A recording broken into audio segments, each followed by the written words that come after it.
We know. We know what happened to Christianity. Switzerland happened to Christianity. In 1947, there was a conference held in Seelisberg, Switzerland. It was called the Emergency Conference on Christianity or Anti-Semitism. The purpose of this conference was to address the Christian problem. This all started back in the 1930s after World War I. There was a global Christian revival. It was driven largely by Orthodox Christianity, which was Russian and Ukraine in nature. The thing about Orthodox Christianity, though, is that it does not recognize the authority of the Pope. It's a lot like Protestantism, whatever. It doesn't recognize the authority of the Pope. They have their own leaders in Christian Orthodoxy, and it's not, authority isn't in one person. It's spread out over a group of people, like the 12 apostles is a good example. At the same time that this massive global Christian Orthodoxy revival was going on globally, back in Poland, there was a rise in Christian nationalism, and it was fueled by Catholicism. Now, Catholicism believes that the authority of the Pope is absolute. So we had this very volatile situation in Poland where we had Catholic nationalists in the government trying to make Poland a Catholic nation that bowed to the Pope. And then we had Orthodox Christianity in Poland who absolutely rejected all the authority of the Pope and the Polish government that bowed to the Pope. So in the 1930s, Poland began to make war on the Christians in Poland. The Catholic nationalist government began to burn down Christian churches. They sold the lands, transferred the deeds, shuttered over 200 Christian churches in the run-up to World War II. So in 1939, World War II started, oddly enough, in Poland, right? Yeah. So Poland has just shut down Christianity in Poland in favor of Catholicism. Now there's a war, and in that war, 80 million Christians are killed. 80 million Christians were killed in World War II. Now, I'm not saying each and every one of them was a Christian, but most of them came from nations that were at that time considered Christian. So it is likely that the vast majority of them were in fact Christians. So we have this major slaughter of Christians in World War II. Then in 1947,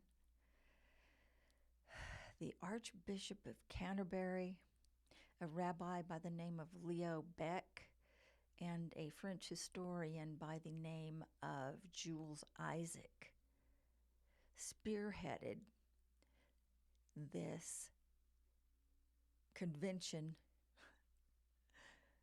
in Seelisberg, Switzerland, to address what they called the Christian problem. And what they did there was no less than legendary. It was a sleight of hand for which there is no match. These people got together and rebranded Jesus, and they rebranded Christianity. They came up with 10 points of Christian doctrine that had to be changed so that the German Jews coming into America after the war would be able to assimilate into American Christian culture. These 10 points were absolutely core, fundamental Christian doctrines. And they were changed. Christianity was slaughtered, it died on the floor at that convention. And the name that they gave to their new hybrid form of Christianity was Judeo-Christianity. The Seelisberg Conference is the first time the words of Judeo-Christianity were ever tied together or used together.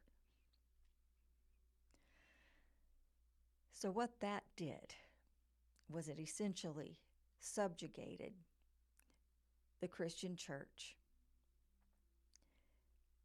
to a higher authority. And it made the Christian church into a sect of Judaism. If you look up the 10 points of Seelisberg right now, you will easily recognize the 10 points are the actual doctrine of the church today, meaning that the church today, the church that you're seeing, the Christian Nationalist Church, is Judeo-Christian and not Christian. They don't even know they're not Christians. They have no idea they're Judeo-Christians or what that even means. So,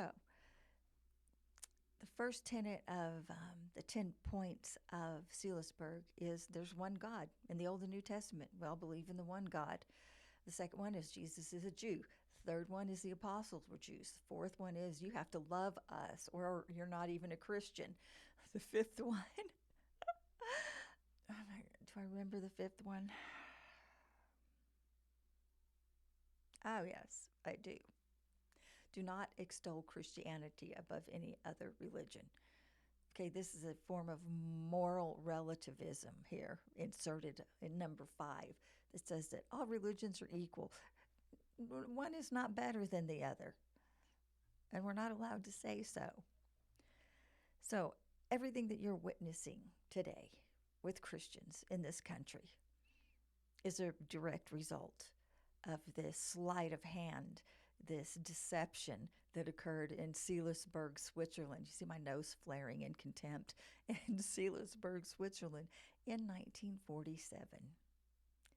That is exactly why it looks like it looks. It's Judeo-Christianity and not Christianity. This is the Bible Literacy Project.